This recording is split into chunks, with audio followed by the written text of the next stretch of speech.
programa Vida Além da Vida conta com apoio cultural da Livraria Cultura Espírita União, situada Avenida Rangel Pestana, 233. Hoje nós temos o convidado Gerson Sistini, que nos vai falar sobre Ivone Pereira.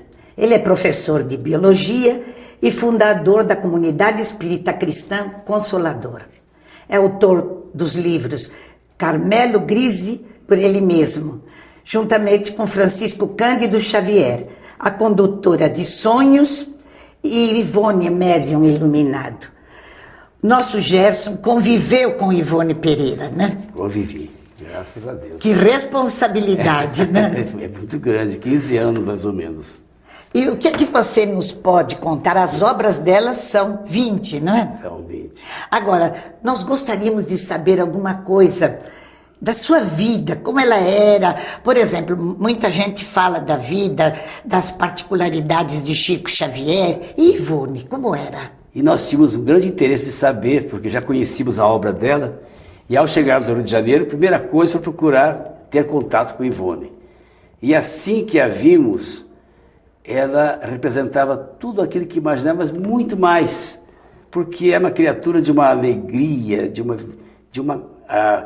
vivacidade, algo assim difícil de descrever, porque é uma afinidade, é alguém que nós estávamos revendo, vamos dizer assim.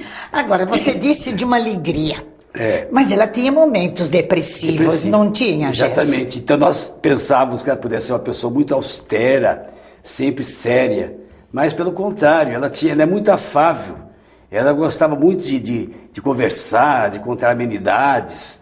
Então, diferente do que se imaginava pelas próprias obras, que pensávamos que ela fosse assim uma pessoa que sempre triste, sempre achando o lado negativo das coisas, mas não era assim, não. Será que então, quando ela escrevia essas obras e que ela ia para o plano espiritual, porque ela não era só psicógrafa, não é? Não, Será que essa tristeza que ela sentia era a tristeza de voltar aqui para a Terra? Talvez, porque ela tem a sua vida ligada muito às coisas do passado, até a memória do passado influenciou muito.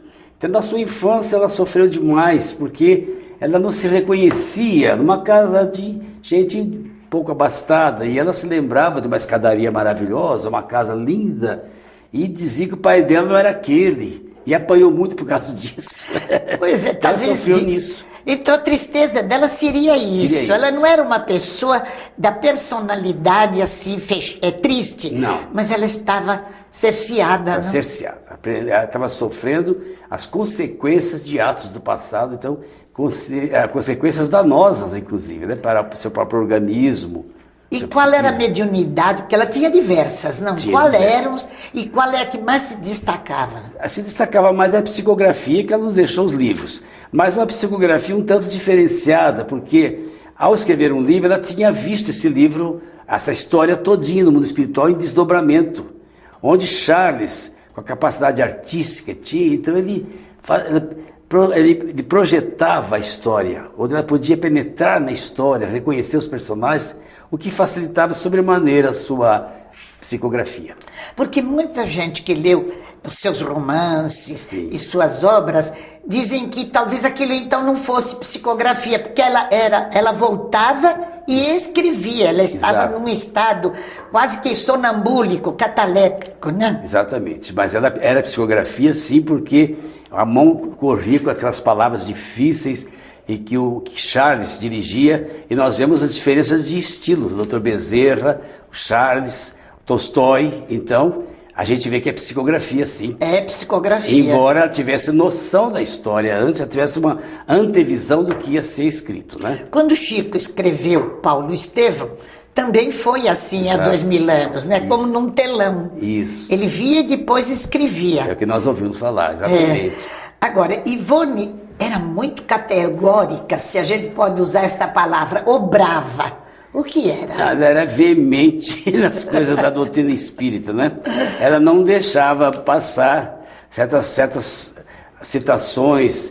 Ela, quando dizia que Kardec está ultrapassado, ela ficava muito brava com isso. Então ela não gostava, dizendo, não, isso é ultrapassado, isso é falta de estudo, é falta de leitura, nós temos que ler mais os autores clássicos e ler a obra de Kardec todinha, com atenção. Então era isso que ela ficava, ela não gostava. Então, ela podia ser chamada hoje uma pessoa radical, porque muitos acham que esta personalidade da pessoa espírita é quase que ser radical. Então ela era radical sendo espírita. Mas depois, quando a gente conversava, ela de uma mansidão, ela tinha que fazer as concessões, de compreender o ser humano. Então ela tinha essa bondade muito grande, esse perdão imanente dela, das pessoas, mas quando se tratava das coisas, da doutrina em si, aí ela não transcendia em nada. Todas as fotografias que me chegaram da Ivone, ela já estava mais envelhecida, bastante gorda. Isso. Ela era uma pessoa bonita, Gerson? De poder ter, imagina que nós temos a fotografia dela em outras obras, que era uma jovem muito bonita, foi uma jovem muito bonita. Porque eu pergunto isso porque ela não casou-se. Não se casou. Não, isto talvez tenha sido para ela, como ela diz em muitas obras, quase que um resgate. Um resgate, um castigo, segundo ela. Porque ela disse que, olha, eu fiz de tudo para arrumar um namorado, inclusive arrumei noivos, mas sempre advertida que não daria certo. Agora, nos livros Recordações da Mediunidade e Devassando do Invisível, registramos uma constante atuação de Dr. Bezerra de Menezes. Como Ivone tinha esta ligação com Bezerra? Era igual a do Chico? Era diferente? Era um pouco diferente. Ele a tratava como uma filha. E que viemos saber mais recentemente por outras pessoas, de que ela sabia que havia sido uma filha em encarnações passadas. Então, ele tinha uma atitude paternal, tanto quanto o Charles, mas mais direto. Eu dizia, dona Ivone, mas o doutor Bezerra parece fácil assim para a senhora. Ela falou, para mim é fácil, parece. Ele dá o receituário todo, quando precisa, ele vem logo. E a obra que eu me senti mais à vontade foi quando escrevi A Tragédia de Santa Maria. É belíssima, né? Porque ali ela fala, dedica à juventude, falando, foi a obra mais prazerosa, foi a época que eu me senti mais feliz nessa vida de infelicidades, foi o momento mais feliz da minha vida. Porque ela viveu também nessa vida. Quase que quantos livros dela, ela foi personagem do livro? Que a gente sente, sabendo a trilogia, né? Que é Das Voragens do Pecado, O Cavaleiro Numier e Dama da Bretanha. E também no livro Sublimação, aquela história de Nina, o conto, aquela cigana andaluza, até que eu coloquei no livro, foi personagem que depois ela veio reencarnar naquele mesmo lar, da última encarnação que se passou entre Espanha e Portugal. Essa da reencarnação de Nina é belíssima também, né? Bonito. Todas. A gente fica achando assim, como um médium vivendo dentro deste processo passado, presente e vivendo intensamente como ela, esta conduta, até será que não é isto que fazia dela uma pessoa estável, emocional, né? É como todo médium, né, tem esse problema, né, dessa instabilidade, né? Isso realmente, porque ela era uma pessoa interexistencial, segundo o Herculano Pires. Isso mesmo. Como o Chico. Então ela tinha sua ligação no mundo espiritual, junto com as entidades mais próximas da família, com ela e com as pessoas que a visitavam. Às vezes a gente sentia que certas pessoas estando presentes davam uma certa tristeza, talvez não bem acompanhada espiritualmente, então ela não ficava muito à vontade. Enquanto com outras pessoas ela se sentia totalmente à vontade. Por causa da sensibilidade, né, que é muito grande. Por que Ivone, tendo uma obra tão bonita, ela é tão pouco conhecida? Por quê? Uma espécie de um preconceito com o livro Memórias do Suicida, que foi a maior obra que teve. É a quinta obra mais importante espírita do século XX, segundo os jornalistas fizeram aquela avaliação, né? E Nosso Lar pegou o primeiro lugar. E o Memórias do Suicídio pega o quinto lugar. Essa obra, segundo Emmanuel, foi uma das obras mais importantes que tivemos no século XX mesmo. O próprio Emmanuel foi através do Chico.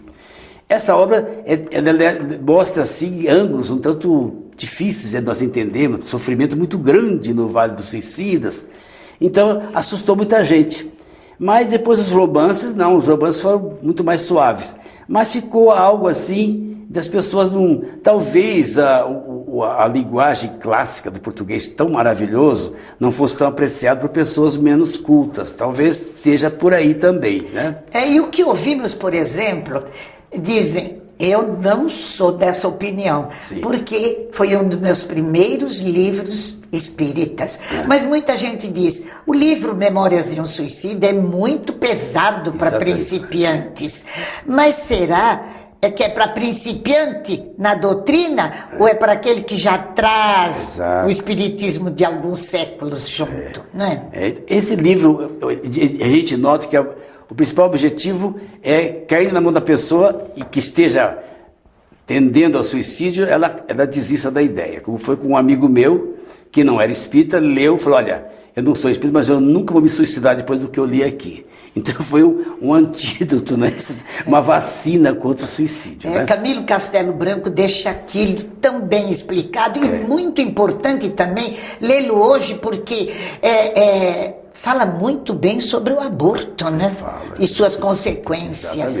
Agora, o que levou Ivone a escrever livros? Por causa dessa possibilidade que ela apresentou para o mundo espiritual, já trazia uma bagagem de literatura de vidas passadas. E com essa, vamos dizer assim, esse problema de eu ter essa memória perfeita dos desdobramentos, faz com que eu possa descrever o mundo espiritual. Embora sofra muito com isso. Mas ficou como sendo uma consequência de suicídios consecutivos. E então ficou uma brecha, vamos dizer assim, no perispírito dela, que abriu a lembrança do passado com facilidade. Mas os espíritos, vendo que ela venceu essa fase de desequilíbrio, aproveitaram esta oportunidade de ela ter essa memória para usar na literatura. Agora... Ela tinha só curso primário, só primário, nada mais do que o primário. Mas era autodidata, então. Mas ela sempre se interessou por tudo, conhecia. Quando nós conversávamos sobre o século XVI, XVII, ela sabia exatamente tudo, todas aquelas famílias reais da Europa, mas depois ela sabe tudo, eu gosto muito, eu sei tudo isso. Que eu dizia da Catarina de Médici, da corte, que aquela rainha, que a Maria Stuart, que foi nora da... eu sei que ela foi nora, foi do Carlos... Ela sabia tudo. Então, é como se fosse uma professora de história falando com a gente ali. E viveu na França, viveu na Europa, toda a parte ibérica. Então, isso trazia recordações, não precisava fazer regressão de memória. Nada, ela sabia como era a vegetação, como era o clima, tudo. Os perfumes também ela sabia perfeitamente, o cheiro típico dos locais da Europa. E os livros dela todos foram publicados e por onde? Que editoras? Ela sempre afirmava para nós que o Dr. Bezerra havia insistido que ela procurasse apenas a Federação Espírita Brasileira para ser editada as suas obras. A Memória do Suicida foi rejeitada várias vezes, em vários anos, a ponto de ela querer queimar a obra, né? Na hora que ela ia queimar a obra, o Dr. Bezerra aparece e falou, não, espera minha filha, mais um pouquinho de paciência. Então, ela se comprometeu com o Dr. Bezerra a dar suas obras todas para a Federação Espírita Brasileira. E não mais nenhuma outra editora. Então, todas as obras foram da Federação. Posteriormente, depois do seu desencarne, algumas obras surgiram dela mesma, de entrevista, por outras editoras. Voltamos com Vida Além da Vida. Um programa que conta com o apoio cultural da Livraria Cultura Espírita União, situada Avenida Rangel Pestana, 233. Hoje entrevistando Gerson Sistini. Em seu livro você destaca que Ivone lembrava-se quando tinha conversado durante os desdobramentos. Esses acontecimentos eram raros ou constantes? Talvez constantes, né? Alguns deles foram passados para os livros, né? Quando os mais importantes desses desdobramentos, que consta inclusive em Memória de Suicida, um personagem que ela conheceu, mas que não está no livro, mas ela fazia parte. E que depois, um dia, se encontrou com ele. Não sei se vai ser falado depois isso aqui. Nós vamos falar sobre esse assunto. Mas, esse rapaz que ela conheceu do mundo espiritual, falou, eu vou reencarnar na sua família. E assim aconteceu. E ela os conhecia depois como encarnados. Depois como encarnados. A sobrinha dela também, uma sobrinha que participava de lá. E no caso, por exemplo, quando Ivone, ela via estas pessoas encarnadas, ela falava ou era aquele médium mais prudente? Ela era mais prudente. Ela dizia para as pessoas, não sei se ela diretamente ela não ia conversar. Ela falava, fulano de tal é fulano, você pode reparar o jeito dela. Então ela dava as características. Mas ela, na minha frente, nunca ela disse, você é fulano de tal reencarnado. Ela nunca falou isso. Agora, Ivone morava com uma família, com sua irmã, não é? Com a Amália. Amália. E os sobrinhos, ela tinha muita ligação. Tinha. Não era uma pessoa sozinha. Não, não era. Ela foi acolhida pela família, assim dizia. Eu fui acolhida pela minha irmã. Viveu sozinha em outras épocas. Lá no Rio de Janeiro, passou muitos problemas. Viveu sozinha em Belo Horizonte. Aí essa parte eu não conhecia. De vez em quando se referia de que ela morava sozinha, morava em vagas, com outras pessoas. Mas depois ela foi, então a irmã dela convidou para morar junto, assim ela ficou até o final da vida. Ela morou em Pedro Leopoldo também? Ela morou em Belo Horizonte e frequentou Pedro Leopoldo nas reuniões do Chico. Porque o Chico tinha profundo respeito sobre a mediunidade de Ivone, né? Eu ouvi o Chico dizer que em 100 anos não sairia outro livro como Memórias de um Suicídio. Um século, hein? Saíram muitos, mas agora costuma acontecer isso, não é, Gerson? Sai um livro com uma linha X, aí eles pegam o atalho, desenvolvem com outras palavras e sai vários livros. Então isso aconteceu depois de Memórias de um Suicídio. Né? Saíram vários... Falando sobre obsessão também, mas o da Ivone era inédito, não era? Foi a coisa mais perfeita, né? Porque ela recebeu em 1926 esse livro. Ela era muito jovem. Ela nasceu, na realidade, no ano de 1900, não 1906, como consta em algumas biografias, porque foram verificar lá em Rio das Flores, 1900, o ano do nascimento. Então ela tinha 26 anos quando começou a receber a Camilo Castelo Branco, né, o escritor português, que ela nem sabia direito de quem se tratava. E aqueles escritos, né, pungentes, aquela dramaticidade, lembra muito a Divina Comédia, né, de Dante Alighieri, o inferno, aquelas descrições do inferno, né. Então ela guardou aquilo tudo. Porque ela mesma duvidava, mas esse Camilo Castelo Branco, será que ele está falando a verdade mesmo? Foi isso mesmo que aconteceu? Que prudente. Hoje nós observamos, sai um livro por mês, por exemplo. Há autores que o livro sai como fornada de pão, né? Exatamente. Agora, a Ivone tinha o cuidado de ver, revisar e se submeter à revisão da FEB, né? Exatamente. Várias revisões, ela mesma fazia as revisões, ela esperou, por exemplo, Memória do Suicídio, esperou todos esses anos. Ela tentou levar a federação para publicá-lo e não aceitaram. Depois ela viu que eles tinham razão, que faltavam algumas coisas para serem feitas. Então, o que ela achou que no início tinha sido uma coisa ofensiva, foi que ela só podia agradecer ao presidente da FEB na época, que não aceitasse, porque ainda faltavam algumas coisas daqueles livros. Então ela aceitava a possibilidade de se revisar, de se melhorar. A gente nota isso na obra de Kardec. O Livro dos Espíritos teve uma edição definitiva depois de alguns anos, né? A primeira edição foi pequena, foi de 500 questões. Já a terceira edição é a que nós conhecemos aqui no Brasil. Há uma refusão. O Evangelho no Espiritismo também foi a mesma coisa. Então a Ivone teve esse cuidado que teve o codificador também, de revisar, de melhorar. A segunda edição de Memória de Suicida foi revisado pelo espírito de Leon Denis. E já tem o prefácio da segunda edição. E Leon Denis foi convocado. Ela contou que ela um dia falou: Leon Denis, você disse que ajudaria aqueles que estavam mais próximos da doutrina.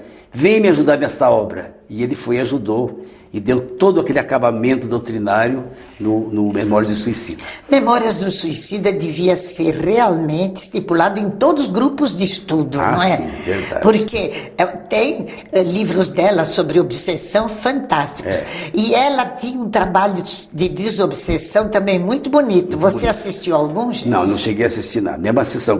A época que eu conhecia, ela já não trabalhava mais em sessões. Ela fazia o trabalho em recolhimento à noite e atendia as pessoas E ela fez muita desobsessão dessa maneira, em desdobramento, mas sem grupo, sozinha. Então ela tinha os amigos que ela havia convertido, que eram antigos obsessores, que era uma equipe maravilhosa que ajudava muito, eram grandes amigos. E ela também ajudou a muitos cultos sobre suicida, muitos centros a fazerem reuniões especiais para suicidas, verdade. Não? É como a dona Bonzinho, estávamos falando, né? Que ela abriu um trabalho junto com ela, até hoje ela tem lá em Petrópolis, um trabalho dedicado aos suicidas. Né? Só com a orientação da Ivone também, né? A orientação da Ivone. Agora, o centro em que a Ivone frequentava, ele continua, não é? Lá em Lavras? Não, no Rio. Não, ela não tinha, ela não tinha um centro que ela frequentava, ela ia na União Suburbana, então vários centros espíritas. Sim. Quando eu a conheci, em 66, ela já ia rarissimamente fazer uma palestra, então eu não vi a dona Ivone fazer nenhuma palestra. Ela já estava abandonando as palestras. Não houve essa oportunidade. Ivone era uma pessoa doente, porque ela viveu muitos anos, mas aquele estado dela sonambúlico, aquela maneira dela, isso dava a ela a impressão de ser uma pessoa mais debilitada, não era? Isso ela diz, conta e falava que ela foi assim. Em 42 ela ficou 2 meses inconsciente, né? Então ela conta no Devastação Invisível, memória, recordações, sobre recordações da mediunidade, não é isso? Recordações da mediunidade. Então, nessa obra, ela mostra também que ela teve esse desligamento, mas depois ela se equilibrou, ficou muito sadia. Quando ela conhecia, não tinha mais doenças assim. Ela teve um problema de vesícula, fez a cirurgia, deu tudo certo. Normal. A anestesia prejudicou muito na parte mediúnica e demorou alguns meses para ficar novamente boa, por causa da anestesia que houve um problema com ela. Que sensibilidade mediúnica que até a anestesia afetou, né? Demais. Ela tinha medo da anestesia e aconteceu que ela falou que ela percebia tudo lá no hospital, queria ajudar as pessoas, mas ela não conseguia sentir diretamente o Dr. Bezerra, ela não conseguia, porque o sistema nervoso estava abalado. Mas o Chico, quando operou-se aqui em São Paulo, ele conversou com o médico também, que ele pedia para certas drogas não serem colocadas, porque afetaria realmente essa parte mediúnica. Isso. Agora, ela falava sobre o conhecimento entre encarnados, das pessoas que ela via, ela falou alguma coisa sobre os encarnados que ela mantinha contato ainda? Ela falava algumas da família, né? Um seu parente, né? Que tem uma história trágica, que ela conheceu lá no mundo espiritual, que reencarnou. Então, quando eu a conheci, estava desencadeando todo aquele drama desse sobrinho, né? Então, convivia com eles. E mais outras pessoas não tenho memória. Assim, eu só sei que ela viu alguns daqueles suicidas reencarnados lá no centro do Rio de Janeiro, quando ela foi caminhar na cidade, um daqueles pedintes deformados, com aquelas deformidades, ela reconheceu algum deles, sentiu uma piedade profunda. Ela realmente veio preparada com essa tarefa especial. Nesse tipo, os médios trazem muitas vezes várias tarefas a serem cumpridas, mas a primordial dela era essa, né? Era essa, atendimento, e ela dizia assim: eu sou médium conselheiro. Por que você não se torna médium conselheiro? Eu falei: dona Ivone, eu tento, mas eu não tenho essa faculdade, eu não posso adquirir uma faculdade que eu não tenho. Então, faz muita falta no Centro dos Espíritos médicos conselheiros, mas ela era excelente. Ela não deixava uma das consultas para trás, ela respondia todas. Chico dizia isso, exatamente, que fazia muita falta que se tivesse plantões nas casas espíritas de médiuns conselheiros, que se dispusessem a conversar, a orientar, a aconselhar, plantões de 24 horas, Gerson. Você imagina. E a gente realmente acha que só deve ir ou na reunião mediúnica ou nas grandes palestras, né? É verdade. Ivone formava pequenos grupos em sua casa, né? Ela atendia as pessoas. Ela tinha somente o trabalho dela, porque eu conheci a Ivone já no final da sua existência, nos últimos 20 anos da sua vida, né? Então ela já tinha feito muita coisa dessa natureza, mas que eu não participei, não conheci. Mas ela ficava no quartinho dela. Havia sim culto do lado da Dona Amália, e lá tinha manifestações do Charles. Isso ela me contava, eu estou me lembrando agora. E ela tinha o culto deles. Dava receituário, então tinha uma intimidade. A Dona Amália tinha profundo respeito ao Charles. Ela dizia que quando manifestava Charles, ela se sentia assim, tão bem amparada, que era uma coisa fantástica. Que beleza. A Ivone tem uma vida tão rica que meia hora de programa é insignificante para nós falarmos sobre a vida de Ivone. Agora, nós vamos abusar do seu conhecimento de Ivone, e você estará conosco, porque Ivone tem um lindo caso de amor, né? Não é esse amor que a gente sabe, diz a alma gêmea, encontrou a alma gêmea e a pessoa descontrola, desequilibra. Mas nós vamos convidar você que ligue na próxima semana, o Vida Além da Vida, que Gerson vai contar uma linda história de amor de Ivone. Venham, nós estaremos juntos. Até a próxima semana, se Deus quiser.